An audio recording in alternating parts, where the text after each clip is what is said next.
I'm meteorologist Jamie Singleton, and I wanted to give you a radar update, let you know what's going on outside, because we've had a tremendous amount of rain so far across a good part of the area. Franklin County, some totals exceeding 2 to 2.5 inches, and we've got more upstream. We've got some flooding reports coming in around Lynchburg.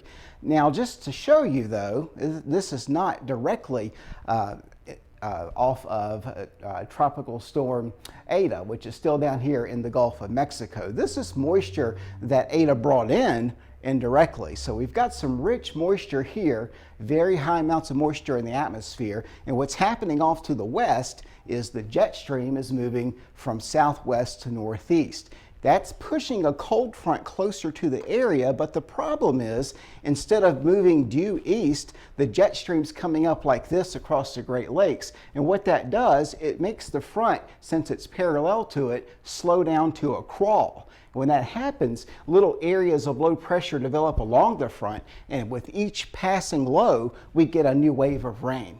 And we think into the afternoon and the evening, we're going to see some showers and thunderstorms develop with torrential downpours possible, and that could make the flooding, 10 times worse because of the rainfall rates that will be contained in some of these storms. Let me show you a closer view of the radar and show you what's going on in Franklin County, where we've got mainly light rain right now. We've got over 2¼ inches of rain at the TV station. There are also some heavier showers now developing across the Danville area.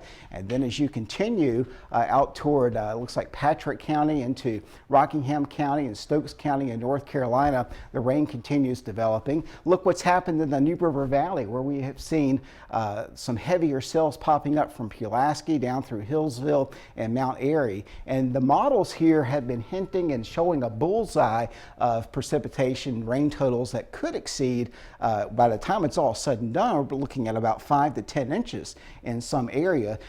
Most of the area probably looking at about 2 to 4 inches. But look here, we've got flash flood warnings in effect for Hickory down in North Carolina. I point that out because that's the direction this is coming from. I would also point out the fact that our wind is coming in out of the southeast, and what that is doing underneath the jet stream is hitting these mountains. And you can see how it's more spotty, the rain is, toward Greensboro and Asheboro, but once you get up against the Blue Ridge Mountains, it's more of a solid rainfall. So we've got about 3 or 4 things that are all coming together to wring out the moisture. Let's look at your forecast now. This is, we'll put that up on WSV3. You can see the infrared satellite there, and you can see that we don't really get much in the way of breaks with this. We can see that we do see it taper off from time to time. I've been looking at the models very carefully since yesterday, and they're wanting to hint at periodic breaks throughout the night. But the overall pattern remains in place, so try not to get too focused on a particular hour or a particular county. But I did want to show you that as we go through the night tonight, let's watch it one more time. We can see this stopping at 7 a.m. on Thursday. More waves of rain late tonight, perhaps after midnight, and then another low here coming up out of the south for Thursday. This is trending somewhat slower. When I came into work this morning, it looked like maybe the back edge of the rain would have already passed through by 4 or 5 in the morning. Now it looks like the heaviest of rain may not even get here until 7 o'clock in the morning on Thursday. And with each wave of rain, we'll probably see more in the way of flooding. You can see how the bands here on our model start to orient themselves from south to north. What that would do is allow for training cells. When you get a thunderstorm, you get a lot of rainfall in a short amount of time, and when they align themselves like in a north-south fashion underneath the jet stream, they can continue developing, and that's where you can get those prolific rainfall amounts, 5 to 10 inches. That's something that we really have to watch in Franklin County and surrounding areas for Southside as we go into the day on Thursday.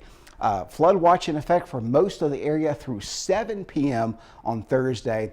because of that. And you can still see the rains extending all the way back into Southwest Virginia with this, and North Carolina is going to continue to get hit very hard as well. We'll go back to, we'll end it on GR Earth again on the computer. Thank you, Kevin. Again, that's the tropical system down here. This is Ada with its own variety of tropical-like weather. This is basically the upper level trough. You can see that in orange that's moving to the east, and we're squeezing the moisture in here.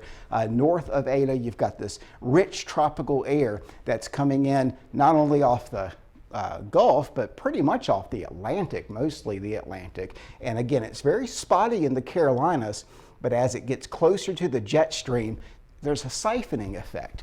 And you can actually see that. Look from New York down into Pennsylvania. This is where the wind is blowing a little bit stronger at about 30,000 feet, 25, 30,000 feet.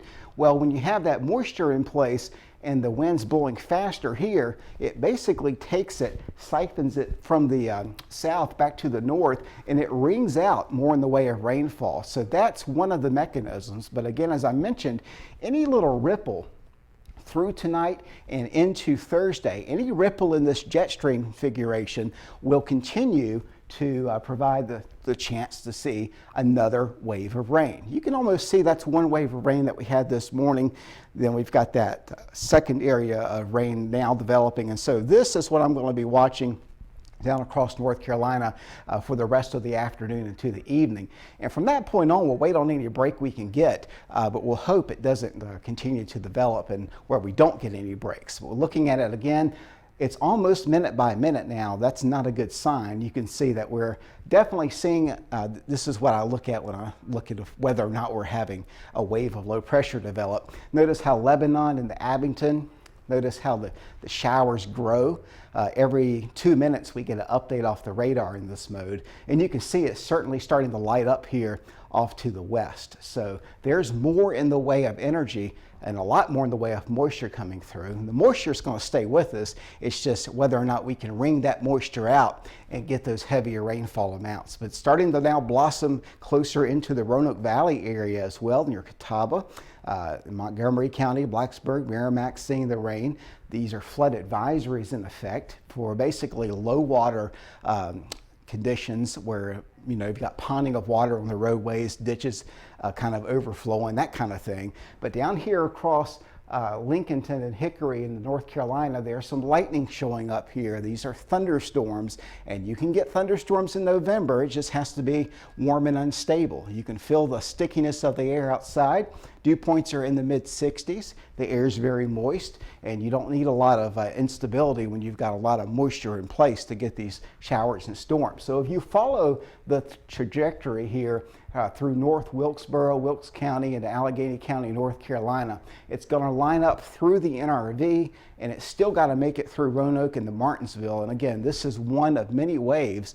This first wave has already passed. This next wave is going to be with us again through probably in the next 3 to 5 hours. Thereafter, there's probably going to be a little bit of a break, but we've got at least, I think, 2 more additional waves of rain to go before it's all said and done. Rainfall totals will probably average around 3 to 4 inches.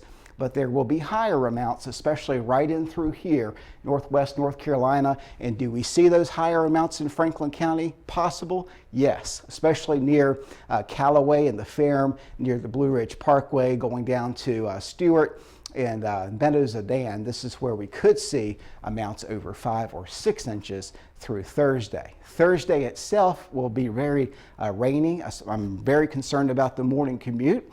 But by the afternoon, probably looking at just some low clouds and drizzle as a wedge sits in and all this high level moisture begins to move out of the area. Hey, I'm going to be updating you throughout this event on the Facebook and on Twitter, also on Snapchat, even on TikTok. But this is the update right now on Cable 12. Have multiple ways to get warnings. Make sure your cell phone has those wireless emergency alerts enabled. So if there's a flash flood warning, you'll hear it on your cell phone. If you've got a weather radio, you also want to have that on standby. Of course, my alerts post automatically on my Twitter page at Jamie Singleton and on my meteorologist Jamie Singleton page. And we also run the crawls on Cable 12 as well. Just multiple ways. You can also follow the National Weather Service at weather.gov and see their alerts as well. Keep it safe. Never drive across a flooded roadway. The road is usually a lot further under the water than it looks. The water is usually almost always deeper than it appears. So sometimes the road's not even there. Take it safe out there. We'll continue to watch this rain as it moves through the area.